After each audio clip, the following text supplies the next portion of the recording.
back. Joining us this morning for Community Conversations is El Paso DA James Montoya. I think the last time you were here, you were campaigning. Now you're officially the district attorney. Congratulations. Thank you. I appreciate it. Yeah, absolutely. You know, big topic today is back to school. I'm a mom. Obviously, top of mind for parents everywhere is safety for kids. And the reason we wanted to talk to you was to talk about school threats and, you know, just to kind of ease parents' mind that you guys are taking these very serious at your office. Oh, definitely. And all of El Paso law enforcement, state, local, federal, they are watching social media. They are on top of it. I mean, the FBI is involved.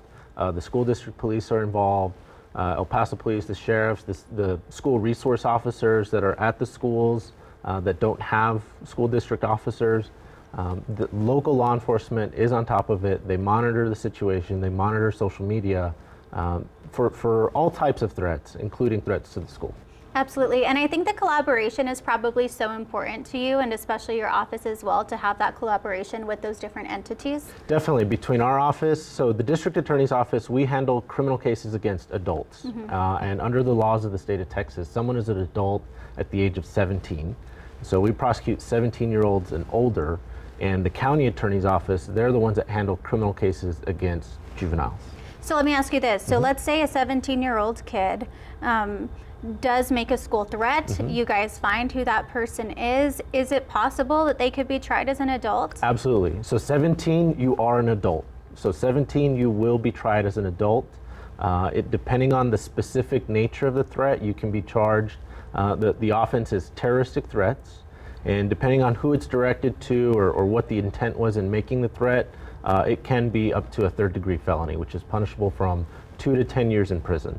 You know, these threats taken serious everywhere. You know, we just had the anniversary of the August 3rd mass shooting yesterday, but, you know, for us here, we've been impacted directly by, you know, this shooting and the magnitude of it. Can you talk about just in general how important it is for you to be able to prosecute people who make these threats to schools? Yeah, and I think the really important thing is sometimes people make them as a joke, right? Or they're trying to get out of class, or they don't want to take a test. And whether they mean to or not, to cause that kind of fear, it does. Because we know what it's like to have a mass shooting here in this community, and unfortunately there's mass shootings throughout this country, and so even if you're making this threat as a joke, we take it very seriously, and that is not an excuse. That won't get you away from criminal charges. And as far as legal consequences, I know that probably varies, right, based on what the situation is on a case-by-case basis. However, can you talk to us a little bit about what you know about what those consequences could consist of? Yeah, so again, like you said, it depends on the specific nature of the threat, but it's a charge of terroristic threat if it's made with the intent to impede public services, or in this case, schools. And in that case, it's a third-degree felony. It's a felony charge, punishable by up to 10 years in prison. It also includes the possibility of probation. If an adult or if a parent knows or assists the child in making the threat, a parent can also be held accountable. You know, if a parent makes a firearm available negligently to one of their children, the parent can also be held criminally responsible. And as far as community outreach efforts go, is the DA's office doing anything like that in regards to, you know, kids being back in school? So we're trying to take a more multifaceted approach, just because it's the county attorney's office that handles the juvenile prosecutions. And those aren't the ones that can be made in the news, because if you're a juvenile, those charges are confidential. But I know this is a tremendous priority for the FBI. The FBI is also taking a big initiative in letting people know about the consequences of school threats, and I know we're expecting a roundtable here next week or so. Yeah, and you know, what would you say is your biggest concern as the district attorney? You know, you kind of see things day in and day out when it comes to, you know, the new school year. Do you have any? Is school threats your biggest concern?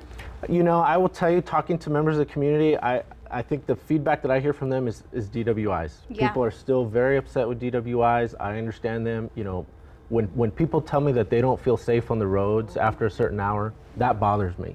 This is a safe community. We want people to feel safe anywhere they are. And I pride myself in telling people that live outside of El Paso, there is no neighborhood in El Paso that I feel unsafe in, really, at any hour of the night. I will go the whole county and feel safe. And so when people tell me that they feel unsafe on the roads after a certain hour, that bothers me, and that's still the priority for office right now. Yeah, you know, not drinking and driving is such a big thing, you know, especially for parents, for their high schoolers who are getting on the road behind the wheel. Right. You know, as these kids head back to school, you know, that lingering fear of my child is behind the wheel now, not knowing, you know. Yeah, and these high school parties, you know, that are happening out in the desert, I know the sheriff's office, law enforcement is working to crack down on those. You know, we don't want anyone driving intoxicated. We certainly don't want juveniles, people still in high school driving intoxicated, because it can change your whole life, and it can change the life of somebody else. And certainly that no one sets out to do that, and there are some very tragic consequences if they're not careful. Absolutely. Is there anything else that you would like to add? No, I think that's it. Yeah, how's it going so far as a district attorney? I love it. It's, you know, I campaigned in 2020, came up a little short. This time around, 2024, I love this job. I love this work. I love being a prosecutor. The team has been phenomenal. You know, we've hired over 20 prosecutors since January. We're really aggressively working on rebuilding the office, restaffing it, you know, rebuilding it as an institution. Really proud of the work that we're doing. We still have a while to go till we get a sort of equilibrium. You know, but I joke that I feel like I can finally take lunch now, so I can leave the office for a little bit at a time. Well, hopefully you can get some good lunch today. First day back to school. All right, James, thank you so much once again. I appreciate it, Slim. Absolutely.